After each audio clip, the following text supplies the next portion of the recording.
Hello guys, welcome back to Kahaniyan Hindi 2.0 channel. आज मैं आपके लिए एक कहानी लेकर आया हूँ जिसका नाम है बंदर का हृदय। तो चलिए, यदि आप हमारे चैनल पर नए हैं तो हमारे चैनल को सब्सक्राइब और हमारी कहानी को लाइक करना मत भूलें। तो इसी प्रकार हम अपनी कहानी की ओर चलते हैं। किसी नदी के तट पर एक वन था। उस वन में एक बंदर निवास करता था जो वन के फल आदि खाकर अपना निर्वाह करता था। नदी में एक टापू भी था और टापू तट के बीच में एक बड़ी सी चट्टान भी थी। जब कभी बंदर को टापू के फल खाने की इच्छा होती, वह उस टापू पर पहुंच जाता। जो भी वर अपने मनचाहे फलों का आनंद उठाता। उसी नदी के घड़ियालों का एक जोड़ा भी रहता था। जब भी वह उस हष्ट-पुष्ट बंदर को मीठे फल रसीले खाने का आनंद उठाते देखते तो उसके मन में भी उस बंदर के हृदय को खाने की तीव्र इच्छा उठती। एक दिन उसने नर घड़ियाल से कहा, प्रिय, अगर तुम मुझसे प्रेम करते हो तो मुझे उसका हृदय खिला कर दो। नर घड़ियाल ने उसकी बात मान दी।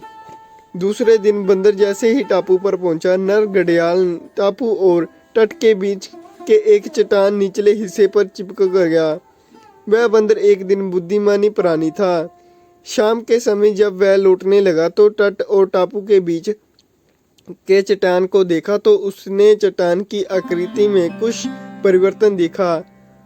उसने तत्काल समझ लिया कि जरूर कुछ गड़बड़ी है। तथ्य का पता लगाने के लिए उसने चट्टान को नमस्कार करते हुए कहा, हे चट्टान मित्र, आज तुम शांत कैसे हो? मेरा अभिवादन भी स्वीकार नहीं कर रहे हो। घड़ियाल ने समझा कि शायद चट्टान और बंदर हमेशा बात करते रहते हैं, इसलिए उसने स्वर बदलकर बंदर के नमस्कार का प्रत्युत्तर दे दिया। बंदर की आकांक्षा सत्य निकली। बंदर ने टापू में ही रुके तो मगर टापू में उसके निर्वाह के लिए पर्याप्त आहार उपलब्ध नहीं था।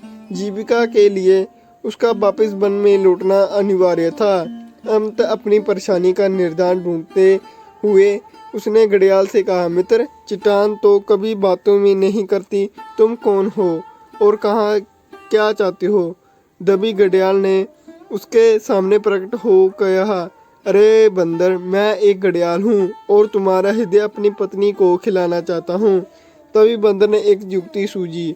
उसने कहा, हे घड़ियाल, बस इतनी सी बात है तो तुम तत्काल अपनी मुख खोल दो। मैं सहर्ष ही अपना निरक्षय शरीर को तुम्हें अर्पित करता हूँ। बंदर ने ऐसा इसलिए कहा कि वह जानता था कि घड़ियाल मुख खोलते ही उसकी दोनों आंखें बंद हो जाती हैं। फिर जैसे ही घड़ियाल ने अपना मुख खोला, बंदर ने तेजी से एक छलांग दूसरी पर मारी और दूसरी छलांग नदी के तट पर पहुंच गया। इस प्रकार अपनी सूझबूझ और बुद्धिमानी से बंदर ने अपने प्राण बचा लिए। तो यदि हमें अपनी सूझबूझ से काम लेना चाहिए यदि मुसीबत हो। तो ये थी आज की हमारी कहानी बंदर का हृदय। तो यदि आप सभी को हमारी कहानी अच्छी लगी हो तो हमारे चैनल को सब्सक्राइब और हमारी वीडियो को लाइक करना मत भूलें। तो इसी प्रकार हम मिलते हैं अपनी अगली नई कहानी में। धन्यवाद।